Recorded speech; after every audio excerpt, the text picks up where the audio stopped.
Hi, I'm Ray Williams.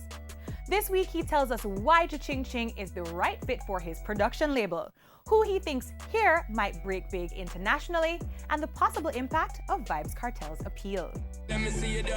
He's put in the work, and 16 years after breaking big internationally with his Dirty Rock album, Sean Paul continues to reap the rewards. The Sing J at the height of his game, reaching more listeners than ever by pairing his radio-friendly dancehall sound with that of younger, more current mainstream acts. You're there with all the pop acts, you're there with all the hip-hop acts, and a lot of, even though Jamaican dancehall is poised, we keep hearing it's poised, it's not really breaking mainstream. Exactly, which is something I've complained about a lot, where, you know, we have seen people who play guitars start doing dancehall music-oriented rhythms, and they're taking it to way up on the Billboard charts, and I'm like, well, how come that's playing on the radio and most of our artists aren't? So answer the question. It has a lot to do with personality. It has a lot to do with just, you know, your vision in the music. You got me, I can't ignore. It's me and you forever, girl. I've said it before. I've done a lot of favors and not just free work as in recording, also stage shows. I used to do that a lot back in the day, and it still comes up now, and I still do it gladly, because out of every 10 show that you do that is for a cause, you're getting a lot more coverage that way and things. So I think it's a mindset thing, as I said. You have to keep an open mind when treading on these roads. Work, work, work, work, work. Is this album, dancehall album that Rihanna is in the process of making, going to be the door opener, or is that wishful thinking? The last time she had an album out, it was a big rumor that she was doing all dancehall tracks on the album. I was eager to hear it. And then we heard Work, and I was like, all right, cool. It was actually a remake of Richie Stevens' Pot of Gold production from way back in the day. I was on that production, I think 99 it was.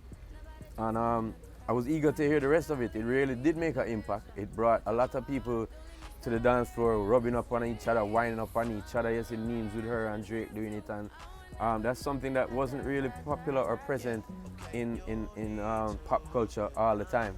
I didn't hear anything else on the album that was dancehall or reggae oriented, so I was disappointed in it. I know I keep hearing that rumor now, so I'm eager to hear that. I hear she has over 50 songs to pick from. But you think it could be the door opener, or is that kind of a little too optimistic?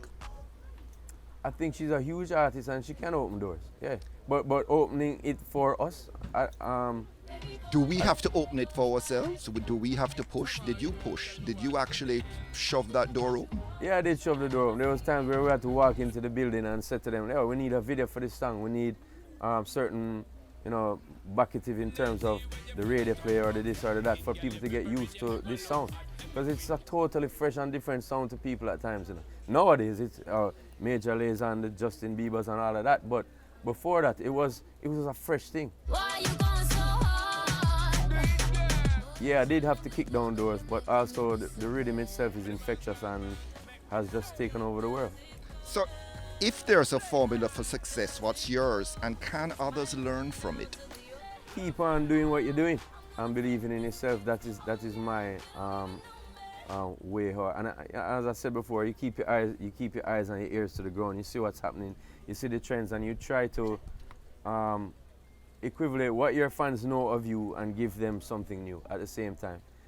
I have artists that I wouldn't say they're following me to the T, but they come and experience certain parts of my career, like the stage shows and me being in studio, and they're seeing how I interact with foreign-based production as well as local, and they're getting invaluable lessons from that. You know, big up to Ching. Cha-Ching Ching's album is coming out on my label, Dirty Rock label. It's called Turning Tables on the 21st of September. He's been working hard on it. He's been working with local producers and foreign producers, and you know, there's many people who, unbeknownst to a lot of people, there's many people who I have tried to help and take on tour and show them the rope, so to speak. But you know, Ching has been somebody who took advantage of the situation without being overbearing to me, without being overbearing to my team. We all have to work together. It's 20-something people and it's hard sometimes on the road, and sometimes a new entity comes in and tries to make a mark, or thinks that they're a bigger star, and he does not. He knows he's a star, he knows he's a talent, but he don't step on my feet. So it's not strictly a function of talent, it's attitude, it's work ethic. Yeah, it's work ethic, a lot, definitely. Your attitude and your personality towards people and different things that you're not used to. What am I saying? Who is best poised to come out of Jamaica and hit internationally? I mean, over the years I've been looking at different artists. Like I was very optimistic about people like Tammy Chin. First time I see you were shy. I'm very still optimistic about people like Shensia. I think she has been a very inspirational story coming out of the dancehall world, and she's doing her thing. There's other artists that are, younger artists that are doing very lyrical right now, like Massacre. Yeah, I like the lyrical aspect of what he's doing. If he can go further, as I said before, it depends on the personality and the attitude and the work ethic for you. If Vybz Kartel were to walk free, what impact would that have on the dancehall scene in Jamaica? It would be a huge impact.